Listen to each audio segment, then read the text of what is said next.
Something that really aggravates me is having to explain to people why I don't want kids. What is so hard about understanding that some people don't want to be a parent and that's okay? And it's none of your business. You would have thought that I just committed a crime or something when I actually said it out loud. But what about your husband? First of all, how about I find a husband first? I don't know that man. Loan out my uterus to some man that I haven't even met yet. Y'all wow. Y'all really be trying to shame people into having kids or make it seem like there's something wrong with them when they don't want to. Like, some of us are really just okay with our lives the way that they are, and there's nothing wrong with that. And I'm not less of a woman for it either. What really gets me tight, you'll change your mind or wait till you meet the right person. Child, so anyway, having a kid is a huge commitment. That's not something that you want to just do with any old body. For a long time, I used to joke and say that if a man wanted to have kids with me, he needed to come on his own.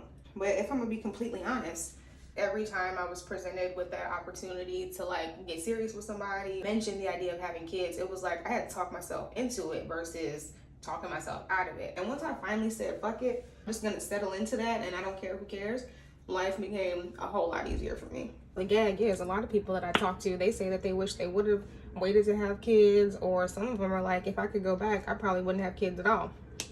And I just feel like, why take that chance if you know it's not something that you desperately want? Or at least in my case. Anyway, I don't know about y'all. Not wanting to have kids comes from a purely selfish place. I just literally do not want to have to put anybody else's needs before my own. And before you start, I know what you're about to say. Well, what about your husband? You got to consider his needs. He's grown. And hopefully I don't have to think for the both of us. To me, there's a difference between tolerating your kids and actually liking them. And a lot of y'all tolerate them more than you actually like them. I don't mean to ruffle any feathers by that statement either.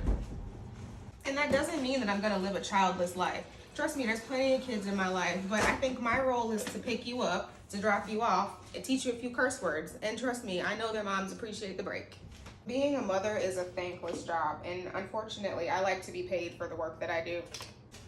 Wanting to have kids or not wanting to have kids is completely fine. But what is not okay is shaming women into feeling like they're less than or there's something wrong with them just because they don't want to be a mom. At the end of the day, some of us are really just okay with being the rich auntie.